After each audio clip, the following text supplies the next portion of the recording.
Hey guys, it's Ben the Coin Geek at Old Pueblo Coin in Tucson, Arizona, coming to you from the world famous dime box, which is now a quarter box because of inflation. For those of you who don't know, I just wanted to mix up the viewpoint a little bit, and we've got this huge box of coins here that we get to go ahead and have fun with. People have fun with, they dig through all the time. So I also wanted to just mix up the viewpoint a little bit for you and let you know that I'm more than just a talking head. I have a torso, I have elbows, the whole thing. All right, so got a couple quick questions for you to answer, but they seem unrelated at first, but I think that they give us a couple of things to talk about in the numismatic world, the coin collecting world. One, very much so on point, on market for today and today only, so to speak. Mark asking about the price of silver, saying, hey, with world silver coins, something that he likes to buy, with the refiners stopping purchasing stuff, one of the coin channels he watches says that they've stopped buying silver world coins, and just wants to know, are you seeing a slowdown in the buying and selling of more common world silver coins? Thanks, Mark. A lot of coin shops will have a bin like this, not in the middle of the store like this, but we'll have, you know, a little bin full of silver coins, world coins that you can purchase, dig through and buy some stuff for melt kind of thing. What happens for us is a little bit, what has happened for us, his question is about the silver shutdowns that we're seeing right now at this point in time. And so we have not really seen a slowdown yet for us, but also I'm not necessarily doing a huge volume at any given time. People bring in a coin collection and there might be a handful of foreign silver coins in there. Currently, my silver wholesalers, my buyers for things are still buying. I'm not sending them to a refiner necessarily. These things get distributed different ways to different people at different times. So silver in general is being discounted a little bit. You're seeing guys discount stuff between 5 and 10% in the marketplace right now. So now bear in mind, if you've got a bunch of silver, and you know you're into it for $5 or $10 or $15 an ounce, and someone wants to buy it from you at a discount off today's market, silver today's at back up to the big 50. Couldn't imagine being 50.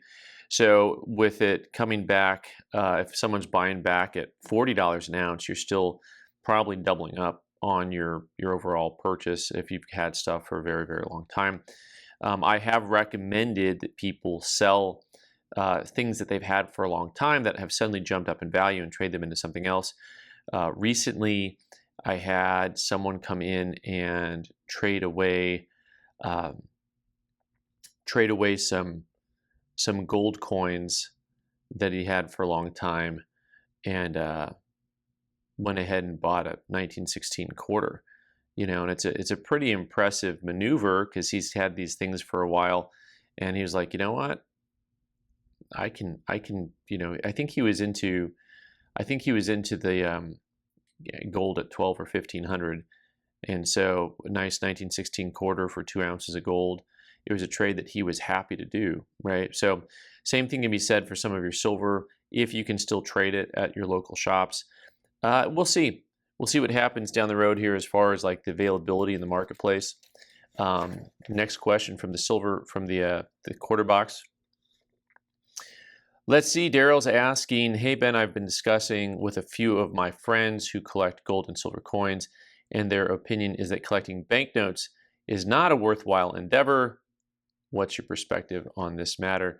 Oh boy, so this one's fun for me because it's like total opinion question, which is up my alley. Also banknotes, which I love. And also getting back to the main topics about like, what are you doing with your collection? How are you collecting? Are you a hoarder? Are you buying everything you can get your hands on in one segment of the numismatic world?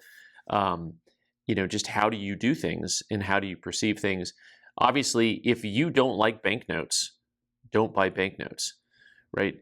If you want to buy something that I think has potential upside more so than US coins, then there's banknotes, there's world banknotes, there's ancient coins, there's world coins. There's a whole lot of stuff that I would recommend as far as like something that's a better long-term investment.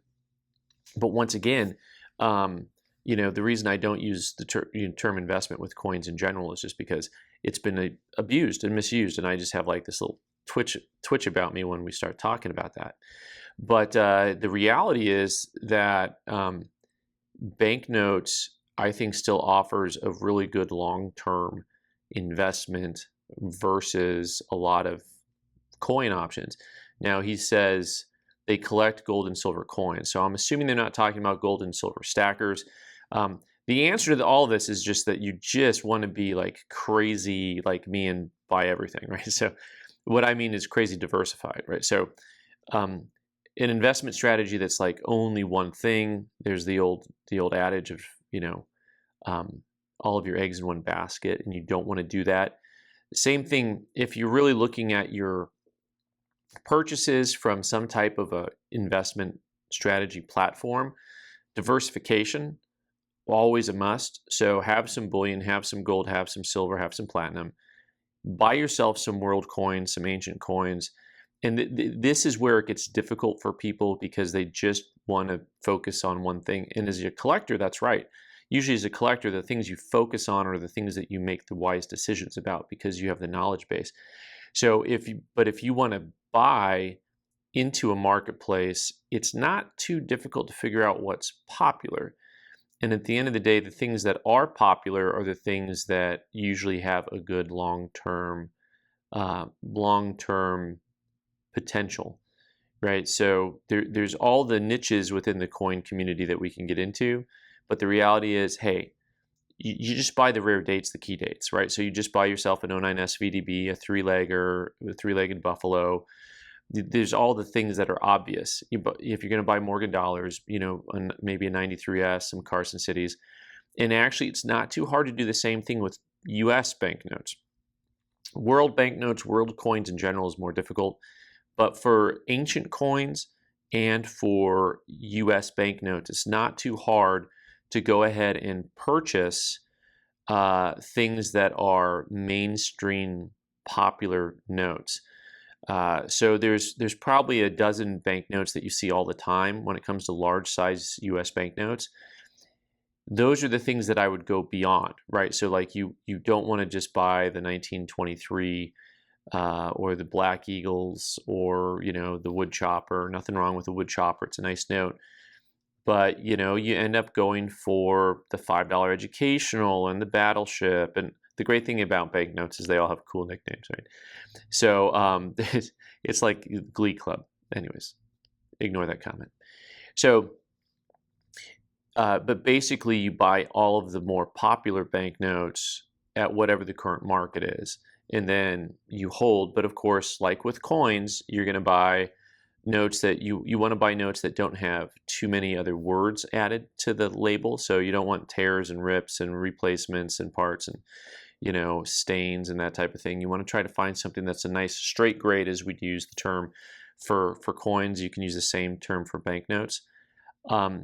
So anyways, I think that banknotes offer a really nice investment opportunity for those who want to use the investment strategy, investment term, when you're talking about buying and selling, when you're talking about buying and holding.